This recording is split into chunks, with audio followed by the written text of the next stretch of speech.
Hi. My name is Neva Fankannel. My name is Bergen Fankannel. Let us introduce you to my dad's game, Pints and Loggers. Hi, I'm David Fankannel.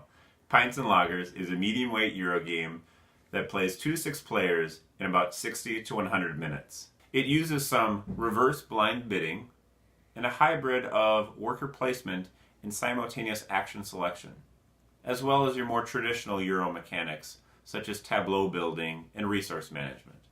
Pints and Loggers is inspired by the incredible legend of Paul Bunyan.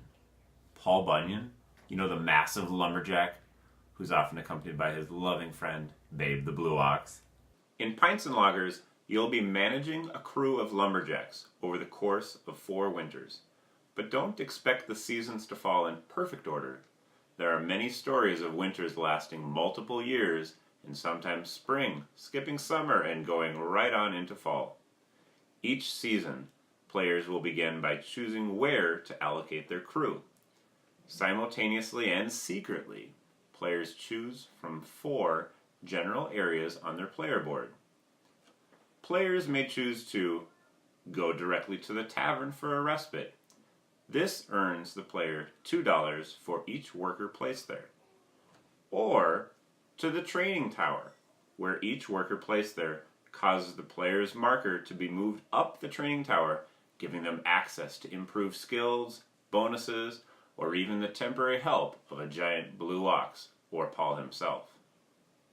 Or into the woods, where the players harvest lumber of various sorts and face dangerous hazards.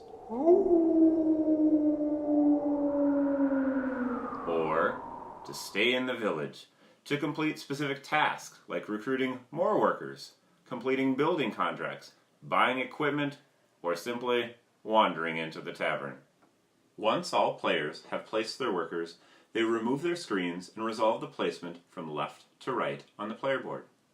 The first 2 planning areas, Tavern, Respite, and Training Tower, resolve quickly. Tavern Respite first. Players simply grab their workers from this area and move them to the tavern and collect their money.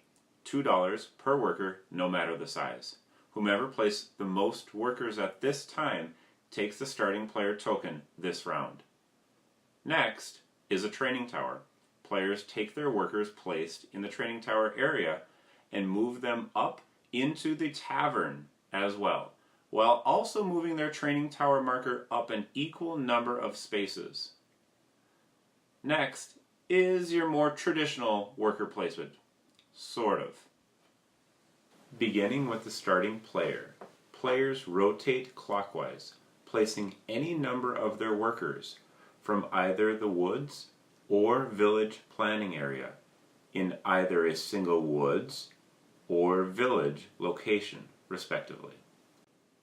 Here's an example of someone harvesting some birch. Here's an example of someone going to the dance hall. During this time, players have some additional actions they may take during their turn, other than the placement of their workers, such as using various pieces of equipment they've acquired, taking a tile from the training tower, or moving their encampment.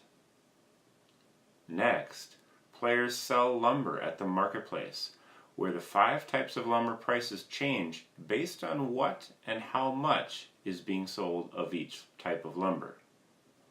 This is then followed by a tavern brawl, where strength is totaled and the winner is rewarded and the losers leave bruised and saddened. Finally, the workers are paid and return to the player board. The wood grows thicker and more dangerous.